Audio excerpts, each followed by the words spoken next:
এই বন্ধু কিরম আছাস? আরে বন্ধু ভালো আছি। বন্ধু মেলায় তো বউ দেখলাম, সবই তো ভেঙে গেল গা। যা লাঞ্চ আস তোর লয়ে যাম আজকা। কথা না হইলে বিয়া আর করতাম না, বিধু হয়ে যাম গা। বন্ধু যতগুলা বউ দেখবার গেছস আমারে নিয়ে খালি যাস, কারণটা কি? আরে বন্ধু এটা সিক্রেট বিষয়, এটা কোন যাইতো না। না কইলে বন্ধু যাবো না কইলে। এই বন্ধু বুঝস না, তোরা লয়ে গেলে অন্তত পক্ষে কবো যে জামাইয়ের চাইতে লগের ডাবালা আছে। ওটা তুই কইতাছস, তাহলে তুই যা। আরে বেকালটার হাসা কথা বলে তো আমার লয়ে যাইতো না।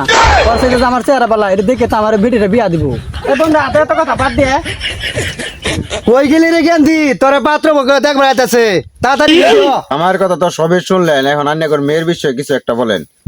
ভাই আঙ্গুর মেয়ের কোনো সমস্যা নাই, সামান্য একটু খুদ আছে ভাই। মেয়ে কথা বলতে পারে না, একটু পয়রা, এটা সমস্যা। এই কে আর বলবে এখন যাতো বন্ধু জায়গা। তাছাড়া মেয়ের 10 বিঘা জমিন আছে। কি কইলো এটা? এই শ্বশুর আমার বহ, আমার বউয়ের সম্পর্কে উল্টাও না কিছু কই না, গাইরালাম একবারে। তাহলে বাবা কাজেটা কি? আলহামদুলিল্লাহ বিয়া সম্পূর্ণ হয়েছে। তার শ্বশুর সম্পত্তিটা কখন দিবেন? যাও দি মনে পড়ে। যা তোর ভাই যিনি সম্পত্তি দিব ওইনকে তোর নিয়ে যাবো যা।